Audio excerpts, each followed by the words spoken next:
Welcome to Manhwa's channel. Relax and enjoy. The story begins with the description of a man. He's uncontrollable, a sword master who never wants to leave his room, a man out of his mind. He is none other than the useless oldest son of Count Perdium.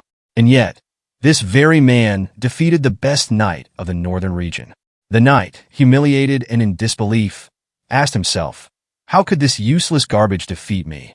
Ghislain glares at him, asking, do you like it? The man was enraged. There's no way. You're just garbage, Ghislain.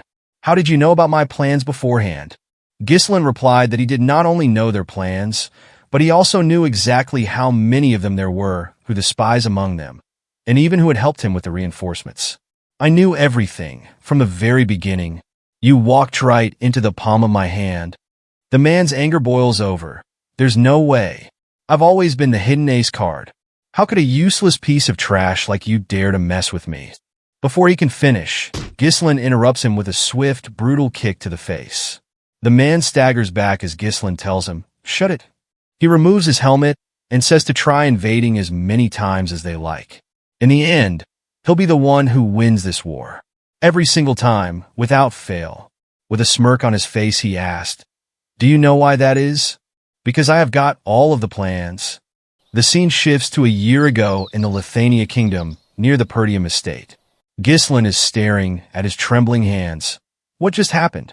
He reaches for his throat, shocked to find himself alive. There's no way, he mutters. Just a while ago, I was killed. The memory unfolds vividly. His sword is sent flying through the air mid-combat, disarmed by his enemy. Blood splatters as Ghislain is struck across the chest. His body already weakened, and he is bleeding heavily. He collapses to the ground, gasping. A red-haired knight steps forward. His expression is victorious. He said arrogantly, so, this is how it ends. Ghislain Perdium, the mercenary king, one of the continent's 7 strongest men, has fallen. And to none other than me, Aiden, one of the continent's top 7 noble knights. Aiden declares that the war is over. He pointed his sword at Ghislain, asking if he has any last words. Ghislain says none. It's just a shame that he couldn't fulfill his revenge. He looks directly at Aiden, his gaze burning with hatred. He only wishes that Aiden dies here. Aiden called him arrogant, sneering as he told Ghislain that he would never have guessed him to be the eldest son of the fallen Perdium household, and that he recalls him abandoning his family after his sister died. Ghislain's eyes narrowed. He asked him how he could possibly know that, given that he was from a different kingdom. Aiden said, of course, he knew that because he had worked his ass off trying to track him down, since they were the ones who worked with the Delphine household to bring down his family. The words hit Ghislain like a hammer. For a moment he stood frozen, the realization sinking in. There were other people behind his family's downfall, not just the Duke Delphine's household. Before he could process it fully, Aiden pressed his blade to his throat, saying that there is no point in explaining anymore, since he's going to die soon anyway, and he should just accept his fate. Ghislain yelled, calling him a bastard and vowing never to forgive him. Aiden, unfazed, responded that he didn't care. Without hesitation, he swung his sword, cutting Ghislain's head clean off, sending blood flying through the air. Ghislain remembered it all clearly. He'd been decapitated at that moment, yet here he was, his head still on his shoulders. He wondered if it was just a hallucination, as he now found himself in the body of his younger self. He thought that maybe he had been captured and turned into a lab rat by the mages. Those arrogant bastards would regret sparing his life. Just then, a voice called out, young master. Ghislain turned to see one of the Perdium soldier, Ricardo, standing there. Ricardo said he needed Ghislain to come out because he knew he was awake.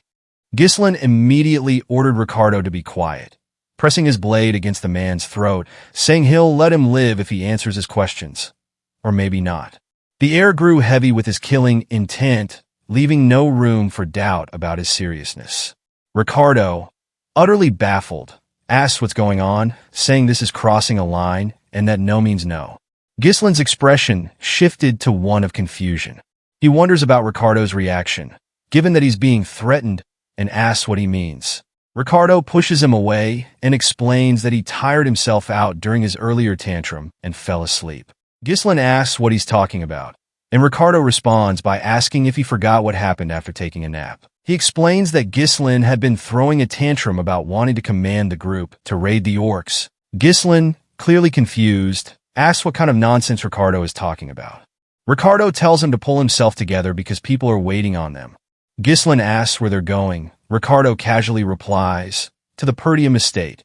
Surprised by the response, Ghislain grabs Ricardo's shoulder and urges him to say it again.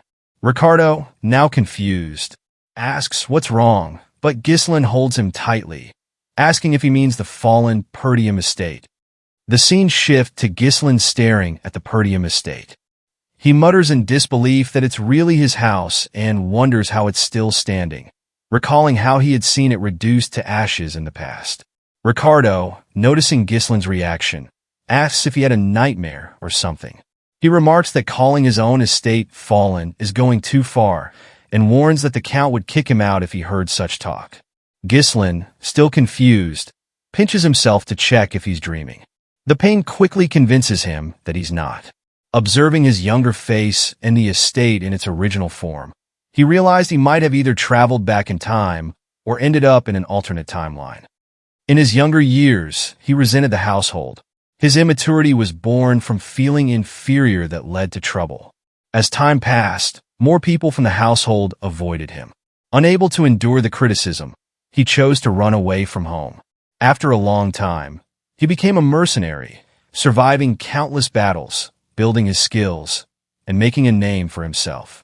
In an attempt to make up for his past mistakes, he returned to the Perdium County, but all he found were the remains of his family's household. Ghislain lost everything at that moment. But right now, everything he had lost was still here.